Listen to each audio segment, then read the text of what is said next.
Welcome back to our own digital learning station ICSE Prudence Coaching. Hello students. Today we are going to discuss about one of the most important questions from Julius Caesar. This question has been repeated for several times in your previous year exams. Let's discuss the question followed by its answer. Here is the question.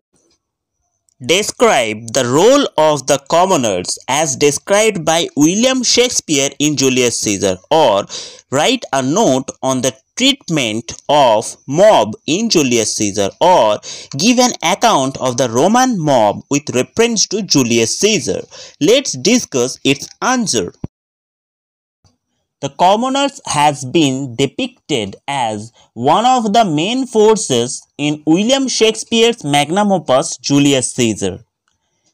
In the very beginning of the play, the commoners is represented as merely a crowd, a happy collection of individuals with an odd hint of a real character like the cobbler. Despite the peaceful exterior, there are already ominous signs that is fickle and prone to be swayed to emotional rhetoric and hero worship. Throughout the following scene, the crowd is never far away from the minds of the leading characters of the play. The mob's presence is evident every time Caesar is present. It rumbles threateningly in the background and gives point to Cassius's invective against Caesar. This is described sardonically by Casca. The crowd works as a background to the anxieties of Portia and the soothsayer. Antony's inspiring speech finally made the commoners mindless and dangerous. Shakespeare gives an Elizabethan coloring to his Roman mob. In the opening scene in Julius Caesar, we find the mob rejoicing instead in Caesar's triumph. The tribunes are angry at the lack of gratitude towards Pompey by fickle crowd. The citizens are besides themselves in fear after Caesar is murdered. There is no evidence of delight at the death of a hated ruler. Brutus manages to convince the crowd that Caesar was a tyrant. Yet, this reveals nothing more than the fickle nature of the crowd, rather than any change in heart. It does not require much effort from Antony to convince it that the dead Caesar deserved the same love and respect that they had for him when he was alive.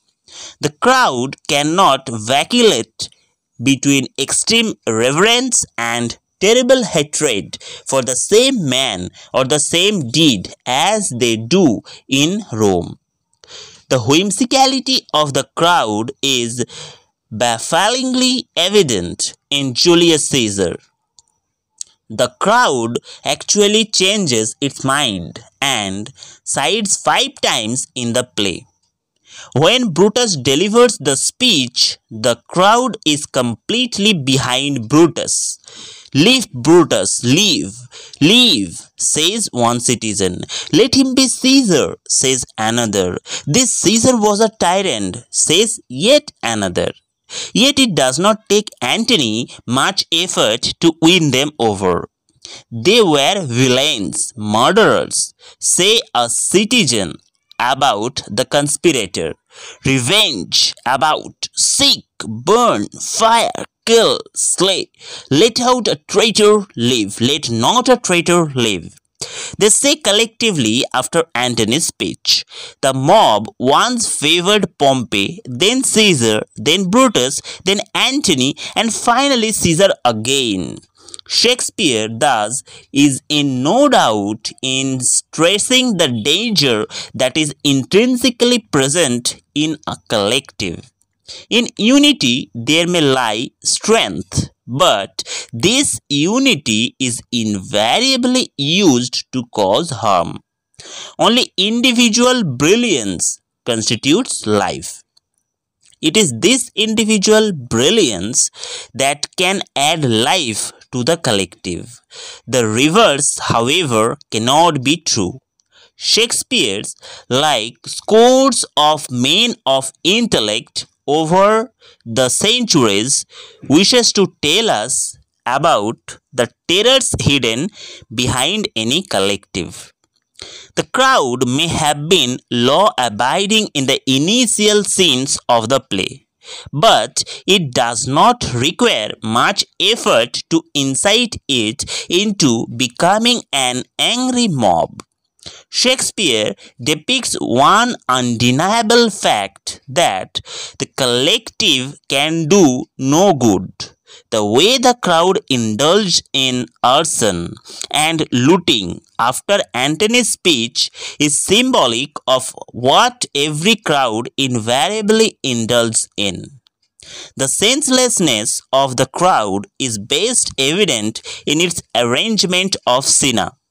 The crowd rips him to pieces, first because he was the same name as one of the conspirators, and secondly for writing bad poetry.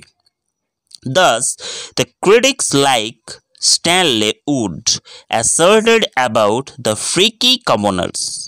The citizens and commoners are represented by Shakespeare as being a somewhat mean-spirited crowd whose base metal is easily swayed this way and that. They are fickle and irrational, possessing little of that spirit of freedom that characterized their ancestors. Childless in love of shows and spectacles, their sympathies are readily moved, and they are formidable only when their passions are aroused. So students, with this we have come to the end of this particular question. Dear students, if you want more descriptive question answer from Julius Caesar, then do comment and let us know about it. We'll certainly provide you your specific content. I hope students you have enjoyed throughout the content. You can see how nicely and with superior quality of language we have concluded this question answer.